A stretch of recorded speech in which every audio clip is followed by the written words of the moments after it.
our guests, Kevin Hatchard and Andy Brassell. Nobody knows more about the teams in the Euros than these two, let me promise you, setting you up. Guys, Kevin, are you up for this?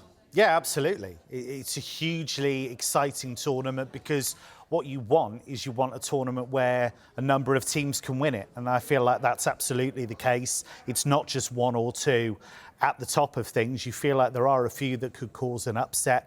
I think the stadiums are great. I do a lot of work in Germany with the Bundesliga, and I know what the excitement's like. I was at the German embassy recently in London for an event, and the ambassador was very, very proud and very excited about what's going to unfold over the next few weeks. Andy, the other thing that strikes me as an amateur looking in, you're the expert, is that it's hard to rule any team out of, you don't say to any team you definitely aren't going to make it through to the next round.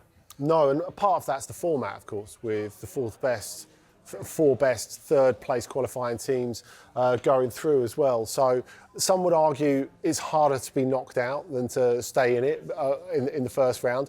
On the other hand, it does mean there won't be so many dead games as well. So that means we've got excitement guaranteed. I think in terms of keeping that momentum going and keeping the vibe going, as Kevin was saying, what Germany's really hoping for as a host nation is something like they got in 2006 with the World Cup, an improvement in their self-image. There's been a bit of a disconnect between the national team and the general public in recent years. They need to do something to fix that. So in that first game in Munich, Scotland have obviously got a great opportunity to spoil the party, but Germany don't just need a win, they need a statement performance to get people on side. And of course, if the host nation does well, it lifts the whole tournament. Yep, Scotland will have something to say about that from the other point of view. What about the challenges, broadly speaking, facing Scotland and England? Well, if you start with Scotland, it is a really tough group, but I think Andy's absolutely right. The opportunity is to really set the tone in that opening game, because Germany, even though they have incredibly talented players, are a flawed team. We've seen that in recent major tournaments.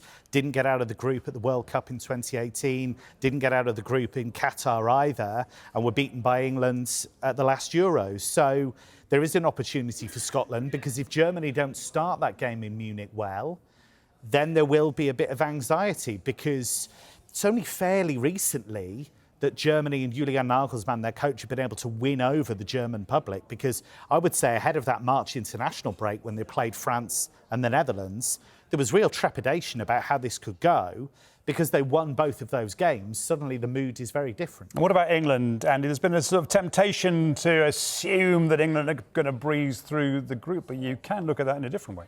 Yeah, I guess the little quibbles over the squad are an issue, but I think that's something that will matter less once the tournament actually starts. They've got a real opportunity, I think, in this opener against Serbia. Serbia, who are a side full of good players who often don't perform to their potential. The other side of that is there's goal power in the Serbia team, especially with Vlahovic, Aleksandar Mitrovic, who everyone knows, and Sergej Milinkovic-Savic from midfield. But that means that Serbia don't necessarily have to play well to get a result. So England are going to need to be on their toes from the very beginning. And I think they'll rise to that challenge. We'll look at England and Scotland in detail a bit later in the programme. What about the teams that we maybe don't know that much about, your Georgias, your Albanias? Well, I think you look at Georgia, for example, this is a huge achievement for them to actually make the finals. So, you don't want to be patronising about it, but they've done incredibly well to get this far. But they don't want to just stop at that. They obviously want to go further.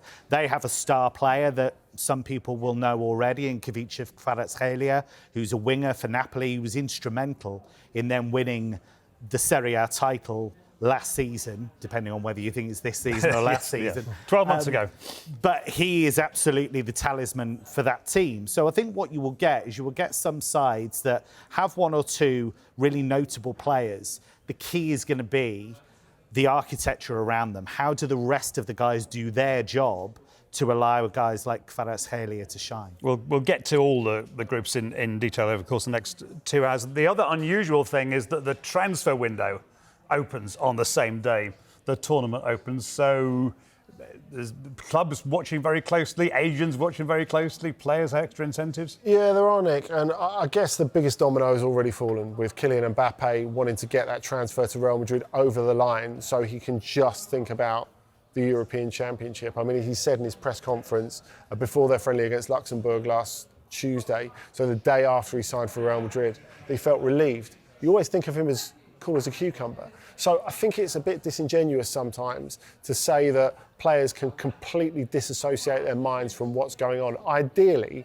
I think those that could be on the move would like it all sorted before the tournament's happening.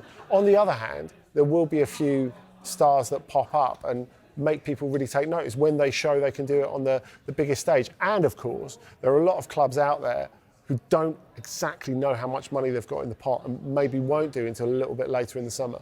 Who are you thinking might be in the shop window big time in the Euros? I think there are some strikers are always players that grab the headlines, and you think of somebody like Benjamin Šeško for Slovenia, and he's a guy that has a relatively, I say relatively, low release clause. RB Leipzig would love to keep him, but there are clubs like Arsenal, other Premier League clubs that are being linked. If he bides his time, then other options might open up for him because he has the potential of being their star player, really. But that's where the timing comes into it. You were talking about the timing, about the transfer window opening on the day that the tournament starts. Now, Šeško's release clause, for example, is only valid to the end of June. So if he has a good group stage, you're like, right, well, we've got to get on with it now. It's a little bit like when another player came from RB Leipzig to the Premier League last summer when Dominik Szoboszlai went on the last day of the validity of his clause to Liverpool. So especially if people are watching the pennies and pounds, maybe they've got decisions to make while the tournament's still in full flow.